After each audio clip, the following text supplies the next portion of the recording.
पूरे 5 साल इस मुद्दे से दूर रहते हैं और जैसे ही चुनाव आते हिंदू मुसलमान करने लग जाते हैं, मंगलसूत्र की बात करते हैं, मुसलमान की बात करते हैं। इसकी ज़रूरत क्या है? उन्होंने 10 साल में क्या किया इसकी बात करिए। 10 साल में आपने कितने बेरोज़गारों को रोज़गार दिया, आपने किसानों को तड़पने के लिए सड़क पे छोड़ दिया। नमस्कार, ई समाचार देख रहे हैं आप और मैं हूं एलडी स्वामी। इस वक्त आपको तस्वीरें जो है वो सिरसा से दिखा रहे हैं और मेरे सुभाषिनी यादव मेरे साथ हैं और शरद यादव की जो है वो बेटी है और यहाँ सिरसा में कुमारी शैलजा के लिए जो है वो यहाँ पर काम कर रही है। शैलजा के पक्ष में जो है वोटों की अपील कर रही है। बातचीत करेंगे कैसा माहौल यहाँ सिरसा में आपको लग रहा है। देखिए, बहुत अच्छा माहौल है और लोगों से तो हमको ये कहा जा रहा है कि हमें प्रचार में जाने की ज़रूरत ही नहीं है, जनता ही चुनाव लड़ रही है और जनता आगे है। जनता आगे। और मेरे हिसाब से हरियाणा की एकमात्र ऐसी सीट होगी जहां पर 3 लाख से ज़्यादा वोटों से जीत होगी कुमारी शैलजा। कितने टाइम से सिरसा में कुमारी शैलजा के लिए काम? मैं ये दूसरी बार आई हूँ और तो आज सुबह से साथ हैं आप? आज सुबह से मैं साथ। किस तरह का रिस्पॉन्स गाँव में? मैं बता रही हूँ ना, गाँव और जो आम जनता है सिरसा की, वो ये इस बार अपना रुख बदल रही है।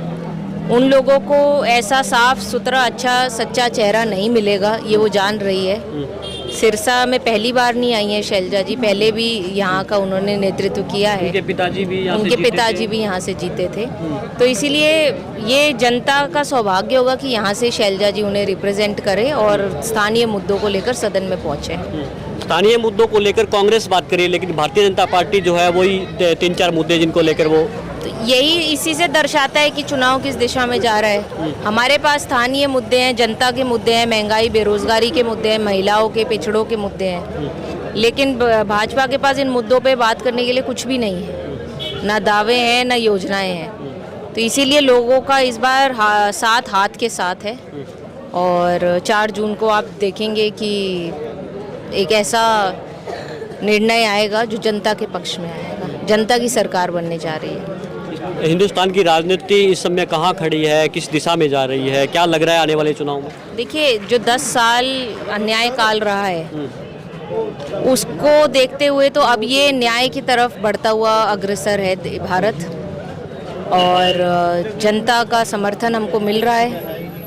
और जो 10 साल में देश ने खोया है, जो अन्याय सहा है देशवासियों ने, उसकी अब आप देखिएगा उसका जो नतीजा आएगा उसमें ये आएगा कि इंडिया गठबंधन की सरकार बनेगी। प्रधानमंत्री जी ने आज तक को इंटरव्यू देते हुए कहा कि जिस दिन मैं हिंदू मुसलमान करूंगा उस दिन मैं सार्वजनिक जीवन में रहने योग्य नहीं रहूंगा।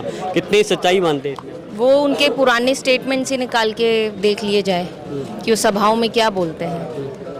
पूरे 5 साल इस मुद्दे से दूर रहते हैं और जैसे ही चुनाव आते हिंदू मुसलमान करने लग जाते हैं, मंगलसूत्र की बात करते हैं, मुसलमान की बात करते हैं। इसकी ज़रूरत क्या है? उन्होंने 10 साल में क्या किया इसकी बात करिए।